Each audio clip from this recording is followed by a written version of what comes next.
umaga po sa ating lahat. Update po muna tayo dito sa binabantayan nating bagyong si Opong mula sa nilabas natin Tropical Cyclone Bulletin kaninang 5 a.m.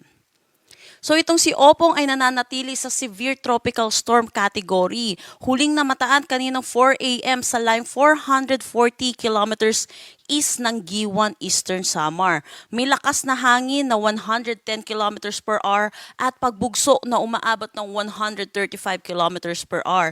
Ito'y kumikilos west-northwestward sa bilis na 20 kilometers per hour. Samantala, meron pa rin naman tayong southwest monsoon na nakakaapekto lalo na dito sa western section ng ating bansa. Ito rin inaasahan natin, magdadala rin po ito ng mga pag-ulan, lalo na occasional rains, yung mga pagbugso ng pag-ulan dito sa may Zambales, Bataan at Occidental Mindoro. Dito sa Metro Manila, inaasahan natin magiging makulimlim ang ating panahon ngayong araw at inaasahan din natin yung mataas na tsansa ng mga pag-ulan pero hindi naman po siya yung kasing same intensity ng mga nakaraang araw po nating pag-ulan.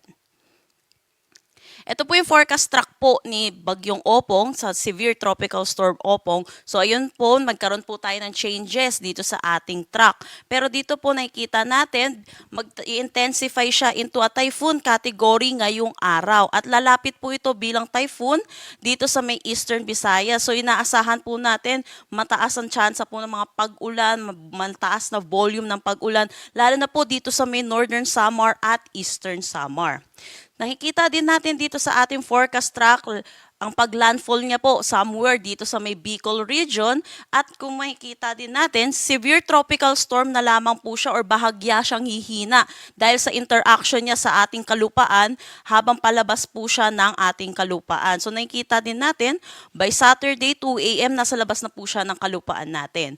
At dito din po, mag-i-intensify po siya ulit into a typhoon category habang palabas na ng ating Philippine Area of Responsibility at palayo na.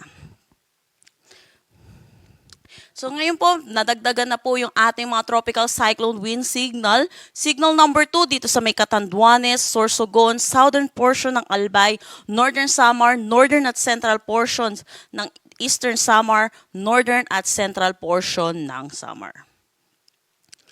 Signal number 1 naman po dito sa rest of Albay, Masbate, kasama na Antigao Islands at Burias Island, Camarines Sur, Camarines Norte, Marinduque, Romblon, Oriental Mindoro, Occidental Mindoro, kasama na ang Lubang Islands, Calamian Islands, Quezon, kasama na ang Polillo Islands. Pati na rin dito sa may Rizal at Laguna. Signal number 1 din dito sa may Batangas, Cavite, Aurora, Metro Manila, Bulacan, Nueva Ecija, Tarlac, Pampanga, Zambales, Bataan, central portions ng Isabela, Benguet, southern portion ng Ilocos Sur, La Union at Pangasinan. Para naman sa Visayas, signal number 1 dito sa rest ng Eastern Samar, rest of Samar, Biliran, Leyte, Southern Leyte, northern portion ng Cebu kasama na ang Camotes Island at Bantayan Island, northern portion ng Negros Occidental, northern portion ng Iloilo, Capiz, Aklan, northern at central portions ng Antique kasama na ang Caluya Islands at Calamian Islands. Para naman dito sa may Mindanao, signal number 1 dito sa may Siargao Island, Bukas Grande Island at Dinagat Islands. So nagtaas po tayo ng signal number 1 para makapaghanda po ang ating mga kababayan. Hindi pa po natin mararanasan itong mga hangin at mga pag-ulan ngayong araw na dala po neto ni Opong.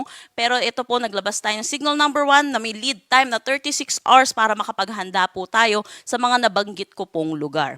Dahil po dito kay Bagyong Opong, na nakikita natin prior to landfall, mag-i-intensify siya into a typhoon category. So ang pinakamataas po nating itataas na tropical cyclone wind signal ay number 4. So ugaliin po natin i-check ang mga nilalabas na tropical cyclone bulletin ng Pag-asa. Para naman sa magiging ulan na dala neto ni Bagyong Opong, sa ngayong araw inaasahan natin ang 50 to 100 millimeters of rain dito sa may Leyte, Biliran, Southern Leyte at Dinagat Islands. Southern Leyte naman po ay Sorsogon, Northern Samar, Eastern Samar, Samar at Masbate. Inaasahan po natin ang 100 to 200 millimeters of rain. Gaya po nung sinabi ko kanina sa ating forecast track, lalapit po ito dito sa may Eastern Visayas. Kaya makikita natin mataas ang volume ng ulan na ating inaasahan. Dito naman po sa western section ng ating bansa, Zambales, Bataan at Occidental Mindoro, dulot naman ito ng southwest monsoon.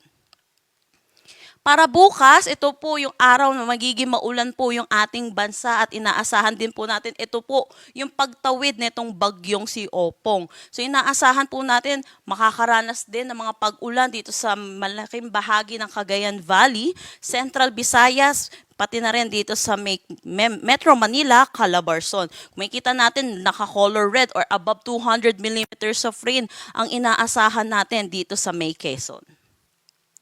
So ito po, habang patawid po siya, ito si Bagyong Opong, nakikita po natin yung mataas na volume ng ulan na ating inaasahan. Inaasahan po natin ng 200 millimeters of rain dito sa may Eastern Samar, Northern Samar, Masbate, Sorsogon, Albay, Quezon, pati na rin sa may Marinduque. Inaasahan naman natin ang 100 millimeters of rain dito sa may Camarines Sur, Catanduanes, Camarines Norte, Laguna, Batangas at Oriental Mindoro.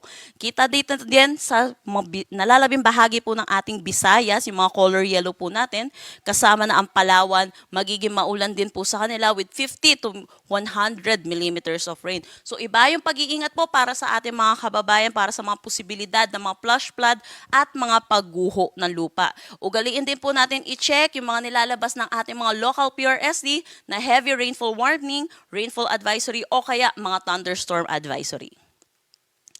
So yun po, habang palayo po itong si Bagyong Opong, Saturday, ito po mababawasan na po yung mga significant rainfall na ating inaasahan. Pero inaasahan pa rin natin dito sa may Zambales, Bataan, Metro Manila, Cavite, Batangas, ay makakaranas pa rin tayo ng 50 to 100 millimeters of rain, dulot pa rin ito ni Opong. At ito naman po sa may Palawan, Occidental, Mindoro, Aklan, Antique at Negros Occidental ay dulot naman ito ng southwest monsoon.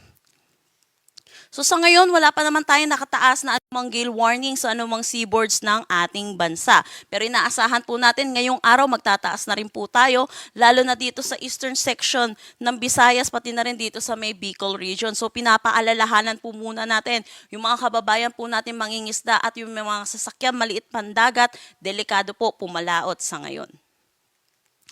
So ito naman po in terms of storm surge, nalabas po natin kanina 2 a.m., inaasahan po natin yung taas ng daluyong 2.1 to 3 meters dito sa eastern coast ng Camarines Sur, Catanduanes, eastern coast ng Albay, Sorsogon at northern coast ng Northern Samar.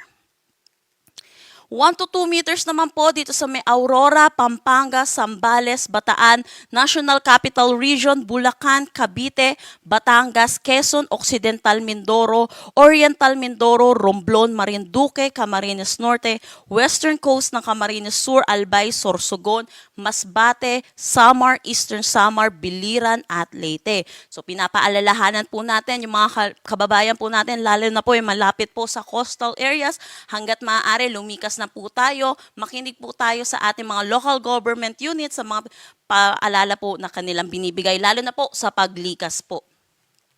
So dahil po sa southwest monsoon, pati na rin dito kay Opong, inaasahan po natin yung malalakas na bugso ng hangin ngayong araw dito po sa malaking bahagi ng Luzon, kasama na rin dito sa ilang bahagi ng Visayas at Mindanao. So tomorrow at Saturday, naasahan pa rin po natin yung mga ihip ng hangin, dulot naman ito ng southwest monsoon dito sa may Cagayan Valley, pati na rin sa western section ng ating bansa.